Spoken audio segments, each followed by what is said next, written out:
Sistem pertahanan udara Israel atau Iron Dome gagal saat rudal Iran menghantam kawasan Dimona dan Arad. Rudal Iran menghantam Dimona dan Arad dan melukai puluhan orang. Serangan ini mengungkap celah dalam sistem pertahanan rudal Israel. Fasilitas penelitian dan reaktor nuklir utama Israel di Gurun Negev Selatan dianggap sebagai salah satu lokasi paling terlindungi di negara Zionis ini. Namun pada Sabtu malam, 2 rudal balistik Iran menghantam permukiman penduduk di Dimona dan Arad di dekatnya. Serangan itu melukai sekitar 175 orang dan setidaknya 10 diantaranya mengalami luka serius.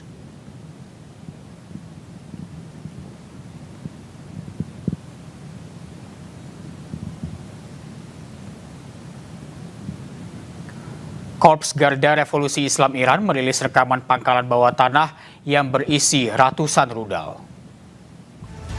Pesawat tak berawak atau drone Iran menyasar lokasi industri kedirgantaraan Israel dan unit pengintaian Amerika Serikat di Timur Tengah. Rentetan serangan drone pun diluncurkan sebagai balasan setelah kilang minyak Iran dihantam rudal Israel.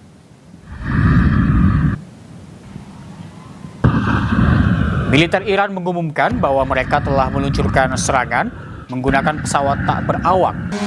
Kali ini mereka menyasar lokasi industri kedirgantaraan Israel dan unit pengintaian Amerika Serikat. Iran menyebut serangan drone ofensif ini diluncurkan dengan target Israel Aerospace Industries di dekat pangkalan udara Ben Gurion. Tak hanya itu, drone-drone ini juga menyasar pesawat pengintai Amerika Serikat di pangkalan udara Pangeran Sultan. Hingga kini Israel maupun pusat komando Amerika Serikat belum memberikan komentar terkait serangan ini.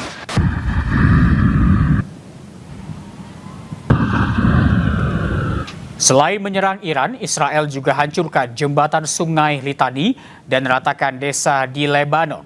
Pola penghancuran yang dilakukan di Lebanon serupa dengan yang dilakukan Israel di Gaza.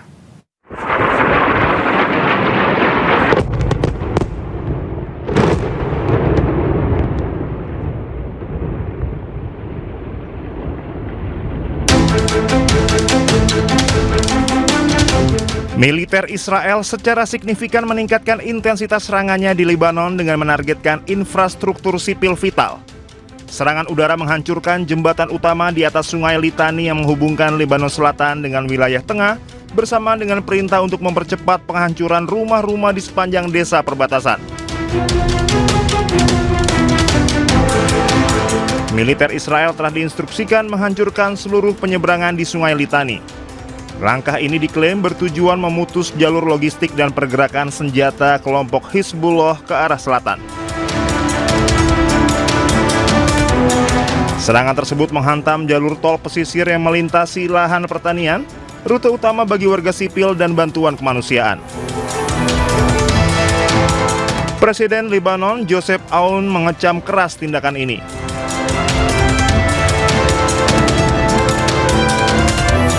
Selain infrastruktur jalan, Israel juga mempercepat penghancuran rumah-rumah di desa. Pendekatan ini serupa dengan model yang diterapkan di Beit Hanun dan Rafah jalur Gaza, di mana bangunan diratakan untuk menciptakan zona penyangga.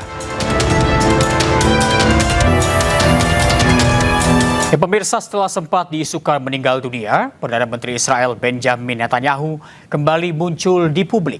Kali ini Netanyahu mengecek lokasi terdampak serangan Iran di Dimona, Israel Selatan.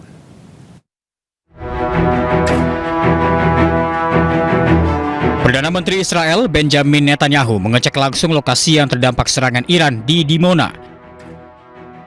Netanyahu melihat kerusakan dan mengecek kondisi warga di sana. Netanyahu mengingatkan warganya untuk masuk ke dalam bunker bila peringatan serangan terjadi. אני פה בדימונה עם ראש העיר בני ביטון, אבל אני רואה פה בדיוק מה שראיתי בערד ומה שאני רואה מתחילת המלחמה. מי ששומע התראה ושומע אזעקה ונכנס למרחב מוגן, או לממד או למקלט, לא קורה לו שום דבר. היה מקרה אחד חריג, אחד, כשטיל חדר בדיוק על המקלט, מקלט ישן, 2 אנשים נהרגו, כל השאר ניצלו. מאז כל מי שנמצא בממ"ד, כל מי שנמצא במרחב מוגן, לא קורה לו כלום. Kemunculannya kali ini sekaligus menjawab isu bahwa dirinya tewas akibat serangan Iran. Netanyahu juga tegaskan bunker-bunker di penjuru Israel siap melindungi warganya dari serangan Iran. Sebelumnya Perdana Menteri Israel Benjamin Netanyahu menegaskan bahwa dirinya masih hidup. Meski demikian, warganet mencurigai video tersebut adalah buatan Artificial Intelligence atau AI. Welcome to the foreign press. First of all, I just want to say, I'm alive, and you're all witnesses. Perdana Menteri Israel Benjamin Netanyahu menepis kabar kematiannya yang viral di media sosial dengan menyatakan dirinya masih hidup. Dalam keterangan persnya, Netanyahu menegaskan dirinya masih hidup dan meminta publik tidak terpengaruh oleh informasi palsu. Ia juga menyebut kabar kematiannya adalah berita palsu sebelum memberikan keterangan mengenai operasi militer yang tengah berlangsung di Iran. First of all, I just want to say, I'm alive, and you're all witnesses.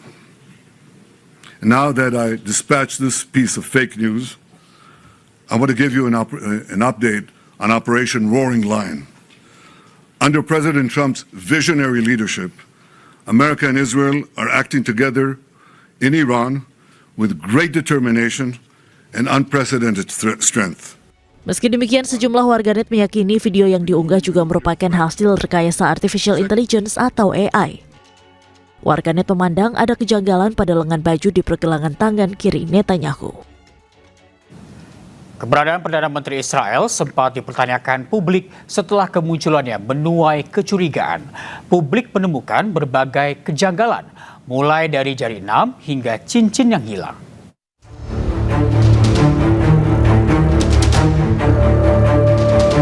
Menjawab pertanyaan publik tentang keberadaannya, Perdana Menteri Israel Benjamin Netanyahu gencar mengeluarkan video di sejumlah platform. Dalam video yang diunggah pada 12 Maret 2026, Benjamin Netanyahu muncul ke publik usai dikabarkan terluka dan tewas akibat serangan Iran. Namun videonya dianggap janggal. Jari Netanyahu terlihat ada 6 di tangan kanan. Dianggap tak wajar, publik pun menyebut video Netanyahu dibuat dengan Artificial Intelligence atau AI. Pada 16 Maret 2026, unggahan Netanyahu di akun pribadinya juga menyita perhatian publik.